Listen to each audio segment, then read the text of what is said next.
கற்பக பொதும்பரிடை குயில் பாடும் கலாப மயில் ஓடி அங்கு நடமாடும் நற்றருக்கள் வாசமலர் உட்குடைந்து தேனினங்கள் பொற்பொடியை சூறையிடும் அற்புதம் கொள்வான் குடியில் உதிப்பேனோ உன்னை சுப்பு ரத்தினம் தான் துதிப்பேனோன்னு பாடினவர் தான் பாரதிதாசன்.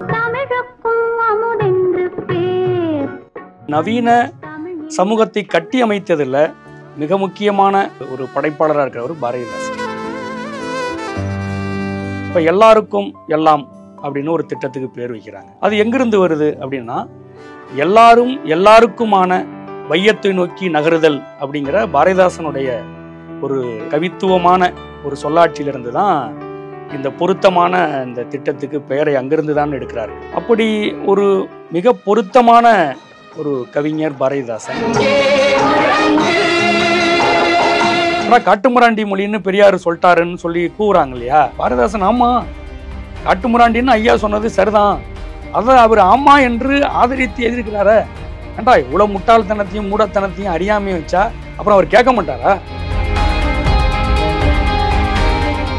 இன்று புரட்சி கவிஞர் பாவேந்தர் பாரதிதாசனுடைய பிறந்த நாள். ஏப்ரல் 29 முதல் மே 5 வரையிலான காலகட்டத்தை தமிழ் வார விழாவாக கொண்டாடுவதாக தமிழ்நாடு அரசு அறிவித்திருக்கிறது. புரட்சி கவிஞர் பாரதிதாசனை பொறுத்தவரை தமிழ் சூழலிலே தொடர்ந்து பேசப்படக்கூடிய ஒரு கவிஞராக இருந்தாலும் கூட, அவருடைய பிறந்த நாளை ஒட்டி ஒரு வார காலம் அரசு நிகழ்ச்சிகள் நடத்துவது, அதை தமிழ் வார விழாவாக கொண்டாடுவது என்கிற அறிவிப்பு முதன்முறை நடந்திருக்கக்கூடிய இந்த சூழலிலே பாவேந்தர் பாரதிதாசனுடைய ஆய்வாளர், உலக தமிழாராய்ச்சி நிறுவனத்தின் பாவேந்தர் பாரதிதாசன் ஆய்வறிக்கையினுடைய பொறுப்பாளராக இருக்கக்கூடிய திரு மணிக்கோ பன்னீர்செல்வம் அவர்கள் நம்மோடு உரையாடுகிறார். வணக்கம்.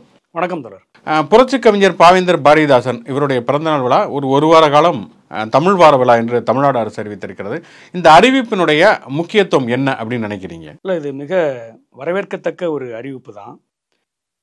இது குறித்து நம்ம பேசுறதுக்கு முன்னால் ஒரு சுருக்கமான சில செய்திகளை சொல்லலாம்னு நான் கருதுகிறேன். இப்போ கம்பனை பற்றி எல்லாரும் சிறப்பாக பேசுகிறாங்க. கல்வியில் சிறந்தவன் கம்பன் அப்படின்லாம் சொல்கிறாங்க. ஆளுநர் கூட கம்பராமாயண புத்தகத்தை பரிசாகலாம் தர்றாரு. ஆமாம், ராமரை எளிய மக்களிடம் சேர்த்தவர் அப்படின்லாம் அவர் பேசுகிறாரு. இப்போ கம்பன் கல்வியில் சிறந்தவன், கருத்து வளர்ச்சியில் சிறந்தவன் அப்படின்னு சொன்னால், கம்பன் எழுதிய அவனுடைய அந்த கம்பராமாயணத்துக்குள்ளேயும் அல்லது கம்பராமாயணத்துக்கு வெளியே அவர் என்ன கருத்து நிலை வளர்ச்சி கொண்டவர், கல்வி நிலையில் வளர்ச்சி கொண்டவர் அப்படின்னு நம்ம பார்க்குறோம். நம்ம அப்படி பார்க்கும்போது நமக்கு தெரியல. ஆனால் தமிழ் சூழலில் ஒரு கருத்து வளர்ச்சி கொண்ட ஒரு சிந்தனையாளர், ஒரு கல்வி வளர்ச்சி கொண்ட ஒரு முக்கியமான ஒரு ஆளுமை அப்படின்னு சொன்னால் நம்ம வள்ளுவரை சொல்லலாம். அப்படி இன்றைக்கு ஒரு நவீன சமூகத்தை கட்டி எழுப்புவதில் இந்த திராவிட மாடல் அரசுக்கு ஒரு முக்கியத்துவம் இருக்கிறது, தொடர்ந்து இருக்கிறது. அப்படி நவீன சமூகத்தை கட்டி அமைத்ததில் மிக முக்கியமான ஒரு படைப்பாளராக இருக்கிறவர் பாரதிதாசன். அப்படிப்பட்ட பாரதிதாசனுடைய அவருக்கு தருகிற முக்கியத்துவம் என்பது ரொம்ப முக்கியமானதாக பார்க்குறேன். இப்போ திராவிட மாடல் அரசு பல்வேறு திட்டங்களை தீட்டி வகுத்து அதை செயல்படுத்துகிறாங்க. இப்போ எல்லாருக்கும் எல்லாம் அப்படின்னு ஒரு திட்டத்துக்கு பேர் வைக்கிறாங்க. அது எங்கிருந்து வருது அப்படின்னா, எல்லாரும் எல்லாருக்குமான வையத்தை நோக்கி நகருதல் அப்படிங்கிற பாரதிதாசனுடைய ஒரு கவித்துவமான ஒரு சொல்லாட்சியிலிருந்து தான் இந்த பொருத்தமான இந்த திட்டத்துக்கு பெயரை அங்கிருந்து தான் எடுக்கிறார்கள். அப்படி ஒரு மிக பொருத்தமான ஒரு கவிஞர் பாரதிதாசன். இப்போ பாரதிதாசன் பற்றி சொல்லுகிற பொழுது, பாரதிதாசன் உண்மையிலே பல துறைகளில் அவர் தன்னுடைய கவிதைகளை, எழுத்துக்களை எழுதியிருக்கிறார். நாடகத்தின் மூலமாக, நாடகத்துக்குத்தான் அவருடைய பிசிராந்தை நாடகத்துக்கு சாகித்ய அகாடமி விருது கிடைத்திருக்கிறது அப்படிங்கிறத பார்க்குறோம். ஆனால் பாரதிதாசன் நீங்கள் சொன்னது மாதிரி திராவிட இயக்க சினிமாக்கள் உச்சத்தில் இருந்த காலகட்டங்களில் பராசக்தி திரைப்படத்தில் வாழ்க வாழ்கவே வளமாறுங்கள் திராவிட நாடு பாடல் வைக்கப்பட்டிருக்கிறது. வசனங்களில் கூட எதிர்பாராத மொத்த மாதிரியான பாரதிதாசனுடைய கவிதைகள் எல்லாம் பயன்படுத்தப்பட்டிருக்கிறத பார்க்குறோம். ஆனால் பாரதியாருக்கு இருந்த முக்கியத்துவம் பாரதிதாசனுக்கு இருந்ததா அப்படிங்கிற ஒரு கேள்வி இருக்கிறது. ஏன்னா நீங்கள் பெண்ணியம் பற்றி பேசிய திரைப்படங்கள் பார்த்தீங்கன்னா, மனதில் உறுதி வேண்டும், புதுமை பெண், இப்படியான பெயர்களை வைக்கிறது அல்லது பாரதியாரை முன்னிலைப்படுத்துவது அப்படின்னு இருந்த அளவிற்கு பாரதியாரை முன்னிலைப்படுத்துவதில் எந்தவித தவறும் கிடையாது. அதே அளவுக்கு பாரதிதாசனுக்கான முக்கியத்துவம் கொடுக்கப்பட்டதா? இல்லை என்றால் அதுக்கான காரணம் என்ன நினைக்கிறீங்க? இப்போ ஒன்றிய அரசு, மாநில அரசு அப்படின்னு ரெண்டாக நம்ம பிரித்து பார்த்தா, இப்போ ஒரு ஒன்றிய அரசு ஒரு பாரபட்சம் காட்டுதல், மாநிலங்கள் மீதான பாரபட்சம் காட்டுதல் அப்படின்னு இன்றைக்கும் கூட ஜிஎஸ்டியாக இருக்கலாம் அல்லது வெவ்வேறு நிலைப்பாடுகளில் ஒன்றிய அரசு தன்னுடைய அதிகாரத்தை செலுத்துது. மாநில அரசு வந்து அந்த அதிகாரத்திற்கு உட்பட்டு ஒடுங்குது. அப்போ ஒன்றிய அரசு மாநில அரசு அப்படிங்கிறத நம்மளால் புரிஞ்சிக்க முடியுது. ஆனால் இதே போக்கு பாரதிக்கும் பாரதிதாசனுக்கும் பொருத்தி பார்க்கலாமா கூடாதா அப்படின்னு அப்படி அதை பொருத்துவாங்களா, பொருத்தி பார்ப்பார்களா, அப்படி ஒரு ஆய்வு கண் கொண்டு பார்க்கணுங்கிறதான் என்னுடைய கருத்து. இப்போ பாரதியை உயர்த்தி பிடிக்கிறது அப்படிங்கிறது என்னன்னா, பாரதிங்கிற பலூனை ஊதி பெருக்கிறாங்க. எப்படி பெருக்கிறாங்க அப்படின்னா, ஒன்றிய அரசினுடைய அந்த தூதரகங்கள், அதை ஒட்டி இருக்கிற அந்த அரசினுடைய மிக முக்கியமான சக்தியாக இருக்கிற பார்ப்பனர்கள், இவங்கெல்லாம் சேர்ந்து தான் அந்த பாரதிங்கிற பலூனை ஊதுறாங்க. எப்படி மோடிங்கிற பலூனை வயிறு வலிக்க அந்த கேஸ் பலூனை ஊதுறோம்ல, அது மாதிரி பாரதிங்கிற பலூனை வந்து ஊதுறாங்க. குறிப்பாக காசிக்கு போகிறது, அவர் அங்கே போய் தங்கினாருங்கிறது, இன்னும் பாரதியினுடைய ஒரு அவங்க ஏன் வந்து பாரதியை பயன்படுத்துகிறாங்கன்னா, பாரதியை உயர்த்தி பிடிக்கிறாங்கன்னா, அவருடைய ஒரு மதவாத அடிக்கருத்து தான். அதுக்காக தான் பாரதியை வந்து உயர்த்தி பிடிக்கிறாங்கன்னு நம்ம பார்க்குறோம். இப்போ குறிப்பாக மோடி வந்து பாரதியினுடைய ஒரு பாட்டை வந்து உச்சரிக்கிறார். என்னடான்னு பார்த்தா, சீன எல்லை தகராறுக்கு அந்த பாட்டை வந்து பயன்படுத்துகிறார். அப்போ ஒரு இந்துத்துவ இராணுவ வலிமைக்கும் அவருடைய ஒரு கரசேவகை, ஒரு இந்துத்துவ சிந்தனைக்கு தான் பாரதிங்கிற பலூனை ஊதுறாங்க. ஆனால் பாரதிதாசனை அப்படி அதோட நம்ம நிறுத்தி பார்க்க வேண்டிய அவசியம் இல்லை. அப்படி இன்றைக்கு நூற்றுக்கணக்கான தமிழ் அமைப்புகள் இருக்குது, ஏராளமான தமிழர்கள் இருக்காங்க. ஏன் பாரதிதாசனை உயர்த்தி பிடிங்களேன்? நம்ம யாரும் மறுக்க போகிறதில்ல. அவருடைய பாடல்களை, கருத்துக்களை நாம் கொண்டு போகணும். இன்றைக்கி அதனுடைய தேவை அதிகமாக இருக்குது. இப்போ நீங்கள் சொன்னது போல் ஆளுநர் வந்து கம்பர் வாழ்ந்த அந்த பகுதின்னு சொல்கிற பகுதிக்கே போகிறாரு, அங்கே போய் பேசுகிறாரு. ஒரு பாபர் மசூதியை இடித்து விட்டு, ஒரு மனசாட்சியே இல்லாமல் ஒரு வரலாற்று தளத்தை இடித்து விட்டு வந்து கம்பராமாயணத்தை எழுதிய கம்பர் வந்து சாதாரண மக்களிடம் ராமரை கொண்டு போனால்னு பேசுகிற துணிச்சல் வந்துருச்சு. இப்போ இந்த இடத்துல ராமர் கோயில் கட்டாங்கன்னா ராமர் அங்கே பிறந்தாருங்கிறத மெய்ப்பிக்கிறாங்கல்ல ஒரு வகையில். அப்படியான ஒரு மதவெறி செயல்பாடு, ஒரு இந்துத்துவ செயல்பாடு என்கிற அடிப்படையில் தான் பாரதியை வந்து உயர்த்தி பிடிக்கிறார்கள். பார்ப்பனர்களாக இருக்கட்டும், இன்றைக்கு இருக்கிற பாஜக ஒன்றிய அரசாக இருக்கட்டும், பாரதிங்கிற பலூன் அப்படித்தான் வந்து வயிறு வலிக்க அவங்க ஊதுறாங்க. பாரதிதாசனை நாம் போதிய அளவு அவரை கொண்டாடி இருக்கிறோம், அவர் படைப்புகளை நாட்டுடைமையாக்கி இருக்கிறோம். அவருக்கு மணிமண்டபம் கட்டுறதுக்கு நம்முடைய திராவிட மாடல் நாயகன் வந்து நிதி ஒதுக்கியிருக்கிறார். விழுப்புரத்துக்கு போதில் அவர் மணிமண்டபம் கட்டுறதை பேசியிருக்கிறாங்க. ஆனால் நம்ம ஒரு திகைக்கவோ அப்படி திகைக்க வேண்டாம்னு தான் நான் கருதுகிறேன். பாரதிதாசனை போதிய அளவு நாம் வந்து கொண்டாடுவதற்கான அடிப்படைகள் இன்றைக்கும் இருக்கிறது. இல்லை, இப்போ இன்னொரு விஷயம் சொல்கிறாங்க இல்லையா, ஒன்று வந்து நீங்கள் சொன்னது மாதிரி எங்கு பிறப்பினும் தமிழனே, இங்கு பிறப்பினும் அயலானே அப்படிங்கிற ஒரு விஷயம் வந்து அவர் வந்து தமிழ் பேசக்கூடிய ஜாதிகளைத்தான் அவர் தமிழன் அடையாளப்படுத்துகிறாரு அப்படிங்கிற ஒரு பார்வை. இன்னொரு பக்கம் வந்து தமிழை படித்தவனை தாய் தடுத்தால் முடியேன் அப்படிங்கிறாரு. அப்படி சொல்லக்கூடிய பாரதிதாசன் வழியில் வந்து நாங்கள் தமிழை விமர்சித்த பெரியாரை எப்படி ஏற்றுக்கொள்கிறது அப்படிங்கிற விமர்சனத்தை முன்வைக்கிறாங்க. நீங்கள் ஒரு பாரதிதாசன் ஆய்வாளர் எப்படி? இல்லை, நான் என்ன கேட்குறேன்னா, இன்னைக்கு தமிழ்நாட்டில் நூற்றுக்கணக்கான தமிழ் ஏடுகள் இருக்குது, நூற்றுக்கணக்கான வந்து ஒரு சமூக வலைதளம் யூடியூப் சேனல்கள் இருக்குது, சில 10-100 வந்து செயற்கைக்கோள் தொலைக்காட்சிகள் இருக்குது. அதில் எல்லாம் மிக மோசமான அருவருக்கத்தக்க தமிழ் சார்ந்த ஏராளமான காட்சிகள், வசனங்கள், பேச்சுக்கள் இருக்குது. இதெல்லாம் நம்ம தமிழ் தேசிய ஆட்கள் வந்து இதெல்லாம் ஆதரிக்கிறாங்கன்னு எடுத்துக்கலாமா? அவங்களே பேசுகிறாங்க சமயங்களை யூடியூப். ஆமாம். அப்போ ஒரு இதெல்லாம் வந்து இதை வந்து கேள்வி கேட்பது ஏன் வந்து பெரியாருக்கு வந்து ஒரு ஸ்க்ரீனிங், இதெல்லாம் வடிகட்டணும் அப்படிங்கிறது பெரியாருக்கு இருக்கக்கூடாதா? பாரதிதாசனுக்கு இருக்கக்கூடாதா? ஏன் கேட்கக்கூடாதா? நீங்கள் தமிழ்னு சொல்லி தமிழ் மொழியில் எழுதி வைக்கிற எல்லாத்தையும் நாங்கள் ஆதரிக்கணும், படிக்கணும், அதை உயர்த்தி படிக்கணுங்கிறது என்னவா இருக்க முடியும்? அது அப்படி ஒரு தலை எழுத்து வந்து தமிழனுக்கு உண்டா? அப்படி நம்ம ஏற்கணும்னு எந்த அவசியம் இருக்குது? அப்போ தமிழ் மொழியில் எழுதப்பட்டது என்பதற்காக பாரதிதாசன் எந்த காலத்திலும் எந்த இலக்கியத்தையும் அவர் கொண்டாடியதில்லை. அதான் பெரியார் கருத்து தான் அது. ஏன் அதை போய் ஏற்றுக்கணும்? தமிழ் எழுதிட்டா அதெல்லாம் ஏற்றுக்கணும்னு ஏதாவது இருக்கான்னு?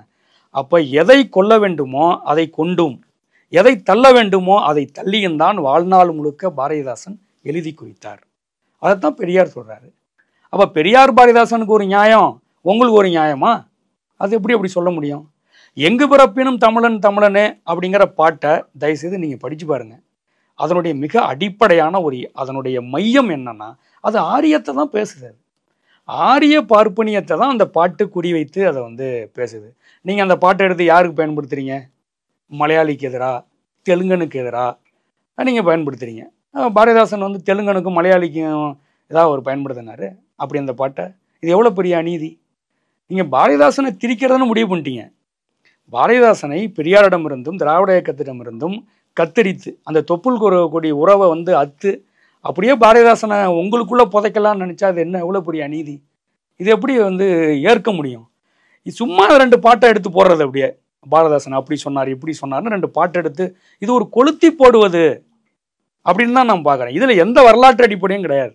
அப்படி எந்த காலத்திலும் வந்து பாரதிதாசன் வந்து அப்படி பாடினதாக நம்ம வந்து பார்த்ததில்லை. இது முழுக்க முழுக்க திராவிட கலாச்சாரம், திராவிட பண்பாடுன்னு சொல்லுகிறவர்களை ஒரு தெலுங்கர்கள், ஒரு மலையாளின்னு அடையாளப்படுத்துவதற்கு தான் இந்த பாட்டை பயன்படுத்துகிறாங்க. இப்போ அமர்நாத் ராமகிருஷ்ணன் ஒரு தொல்லியல் அதிகாரி இருக்கார்.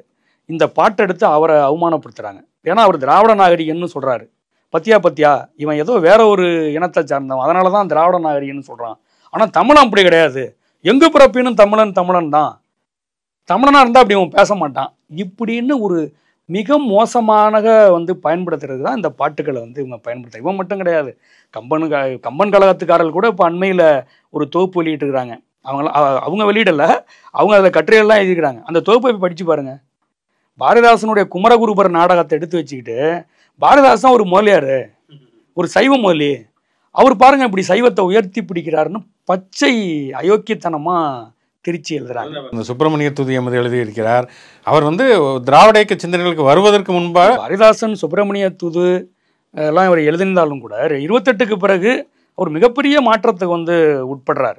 கற்பக பொதும்பரடை குயில் பாடும், கலாப மயில் ஓடி அங்கு நடமாடும், நற்றருக்கள் வாசமலர் உட்குடைந்து தேனினங்கள் பொற்பொடியை சூறையிடும், அற்புதம் கொள்வான் குடியில் உதிப்பேனோ உன்னை சுப்பு ரத்தினம் தான் துதிப்பேனோன்னு பாடினவர் தான் பாரதிதாசன். அவர் ஒரு முருக பக்தர் தான்.